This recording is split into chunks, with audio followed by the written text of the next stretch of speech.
Okay, the most basic yet people take this for granted is the target audience. Uh, I have seen many clients of mine who have no idea about what their target audience look like. So if I ask them, can you just tell me something a little bit more about the target audience? They say that okay, so they are from United States. They are from marketing industry. They are business owners, and that's it. That's not enough. Okay, you need to have a detailed answer. You need to know your target audience. It's like knowing a member of your family, knowing your sister or knowing your mother, because it's that important. Because you're selling a product and you should know who's the right person to buy it, right? Not anybody and everybody are going to buy your product. You need the right person. So target audience is like extremely important.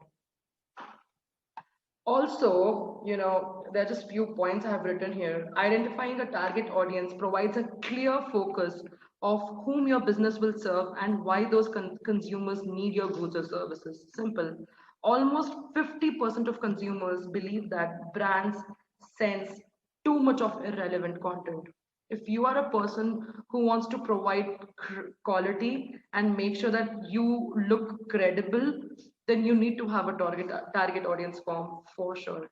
Because if you know your audience, you're not gonna piss anybody else who does not fit in your filters. So that is very important. And pushing ads that aren't relevant to your target audience for social media sites are far more expensive and achieve a much lower relevance rate.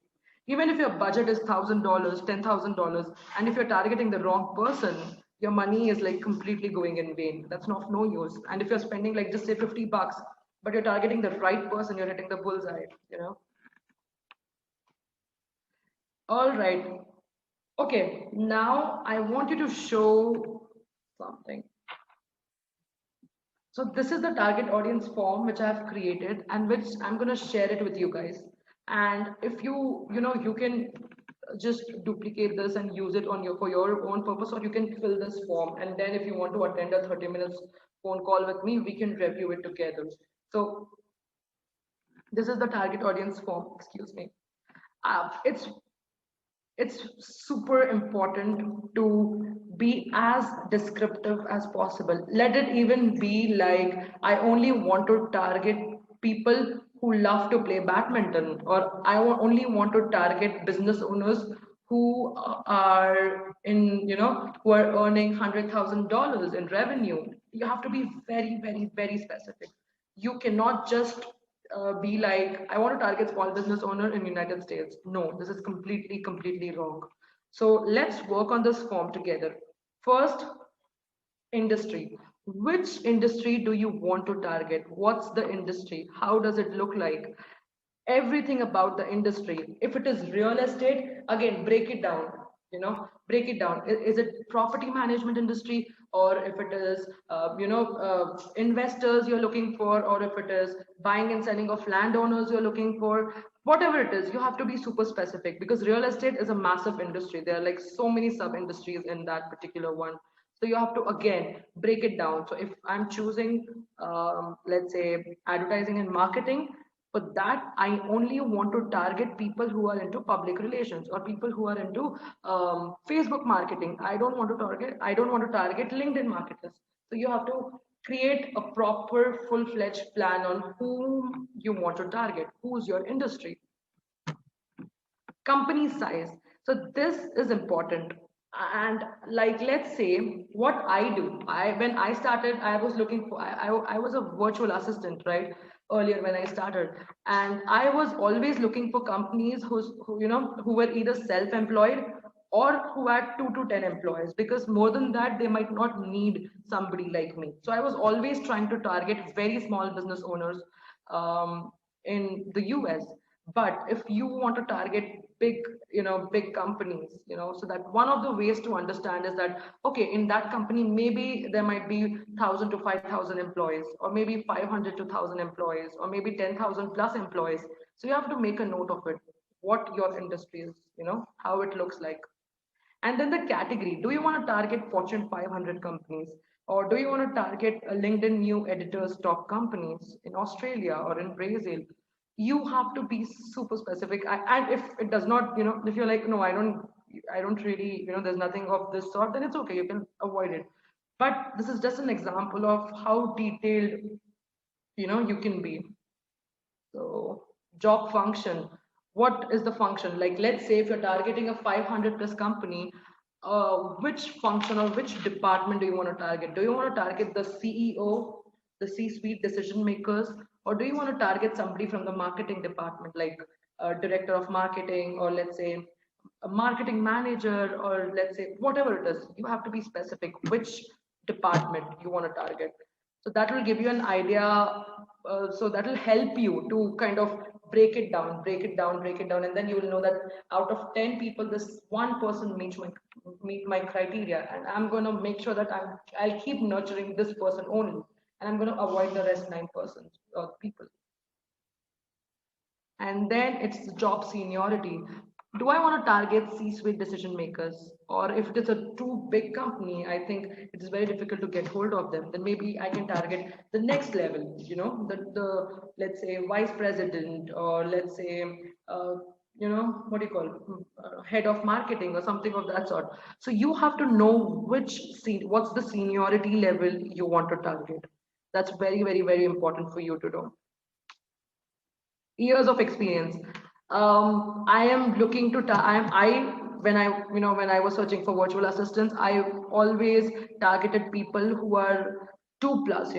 I did not want to target a fresher because they might not really want to hire me, because they're like, oh, my company is completely new, I want to do everything by myself, I don't really need any additional help, or something of that sort. So this is just an estimation. There might be people who are, who are just starting, but they're also hiring a virtual assistant. But you have to always focus on the majority. How can you do it? And then the job titles, if you want to be even more specific, like I only want to target chief people officer and nobody else, then that's it. Chief people officer is your target. That's it. You understand that. And any other specification, I think I missed one, I'm so sorry. Yeah, location to target, I'm so sorry, this is the most important one. Where do you want to target? Do you want to keep it open to everybody? Is it for complete North America, or is it only for a city like New York City, just New York, that's it, nothing else? You don't want to target anything else? Or if it is complete country, only United States or India, or Bangladesh, whatever it is, you have to be extremely specific. You can also go by, if you're a restaurant or something, you can also go by zip codes, pin codes. I'm just giving you an example of how targeted you can be. So let's say your previous clients, your previous clients were more like, they were from New York. So why don't you keep continuing, keep trying to search people from New York? Maybe that place, there's a more demand there, or whatever it is. So you have to just make sure that you are selecting the location correctly. And any other specifications, like only want to target women, or I want to target, let's say, old people, or youth, anything that suits. You can be as specific as you want. That is the most important goal. So this is how the target audience form look like. And I want you guys to take some time out this weekend, tomorrow, or holidays are approaching, and fill this form out. And if you think that you'll not be able to see the answers, then maybe you can just copy the questions and write it down in a paper, like, what is my target audience? So one day, 1 hour, you're blocking in your calendar just to understand your target audience, right? So that is very important. And other ways of understanding, whom your target audience is, like by, evaluating your previous clients. If you had older clients, evaluating them, or doing a research on competitors. If you can go to your competitors' websites, you're going to find a testimonial section there. And there, usually people write down that, let's say Mark from Vodafone, or let's say their companies, they write it down, vice president of Vodafone, or vice president of Airtel, or whatever it is. So you can get an idea on, okay, so this is my competitor and he's targeting, let's say, telecommunications. So maybe I should also get started by that, and eventually you will understand. That is one of the ways you can do it. Always, guys, if your audience is right, you will connect with right people. And rather than quantity, you're going to focus on quality. So let's say even on LinkedIn, you're not connecting with every person. You're only connecting with people whom you think might provide you some value, or you can provide them some value. So that is more important. Always quality over quantity.